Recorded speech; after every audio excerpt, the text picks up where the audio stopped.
Alivus Lifesciences just dropped a really impressive quarterly report, and it looks like a major turnaround is underway. So how'd they do it?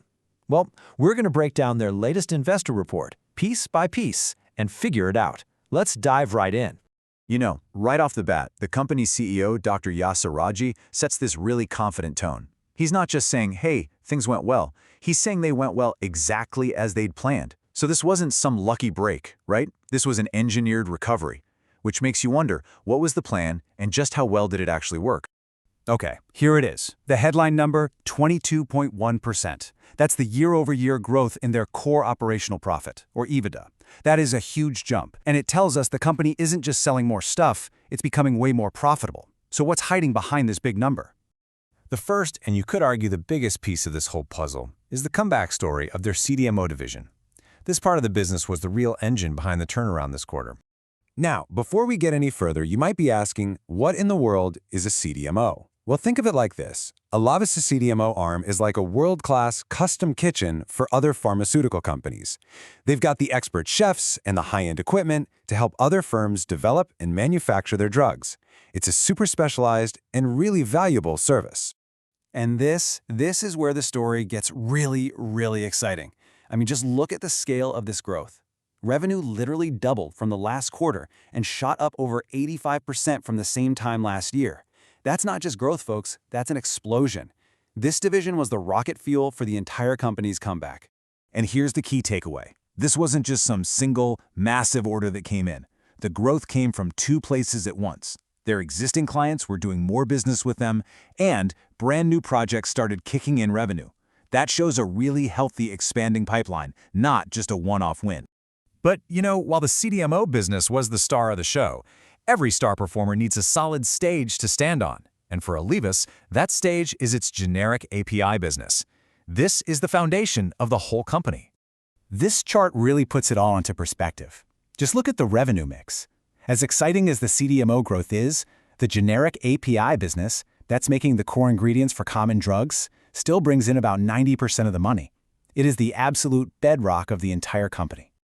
And let me tell you, this bedrock is anything but boring. It grew a really healthy 11.1% over the last quarter. This is that solid, dependable engine that provides the stability and the cash to go and invest in these high-growth areas like the CDMO. It's the perfect one-two punch.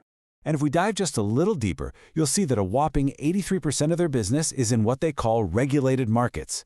We're talking places like the US, Europe, and Japan, which have the absolute highest quality standards. Now, meeting those standards is tough, but it means you get high-quality, stable customers who tend to stick around for the long haul. Okay, so we've seen the two main drivers, right? A booming CDMO business sitting on top of a steady generics foundation. Now, let's see how all of that actually translates to the scoreboard, the financial results. Let's put it all together.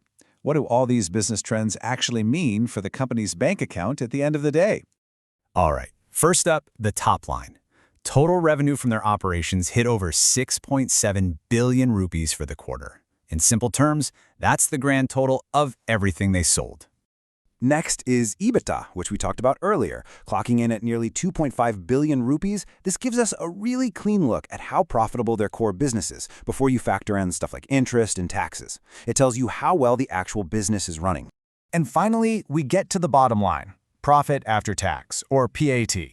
This is kind of like the take-home profit for the company. After every single bill was paid, Alivus walked away with just over 1.5 billion rupees in pure profit. But honestly, this might be the most impressive number of them all, a 510 basis point improvement in their profit margin. Now, don't worry about the jargon. It just means that for every 100 rupees they made in sales, they're now keeping an extra 5.1 rupees as profit compared to last year. They're not just growing, they're getting way more efficient and smarter about it. So a great quarter is fantastic, but smart investors are always asking, that's great, but what's next? Well, Alivus lays out a really clear blueprint for how they're planning to keep this momentum going. Their whole strategy is built on these four pillars. First up, keep strengthening their generics foundation. Second, use that strength to pour fuel on new growth engines, like the CDMO. Third, they're going to expand their physical factories to handle all this new business. And fourth, they'll tie it all together by constantly getting more efficient. It's a really smart, comprehensive plan for the future. And listen, These aren't just some vague ideas on a whiteboard. They have a concrete timeline. You can see it right here. Planned upgrades and brand new facilities coming online step by step over the next couple of years. They are literally building the foundation for their future growth as we speak. So let's just pull it all together for a second. Alivus delivered a really powerful turnaround, completely supercharged by that CDMO comeback and supported by its rock-solid generics business. And when you look ahead, they have a clear four-part strategy with a concrete timeline to make it all happen. It's a really compelling story of a plan coming together beautifully. The strategy's there, the execution has started, but it does lead to one final question, one that ties right back to their own company slogan. In an industry that changes by the minute, what will it really take for all of us to truly evolve every day? That's the challenge they've set for themselves.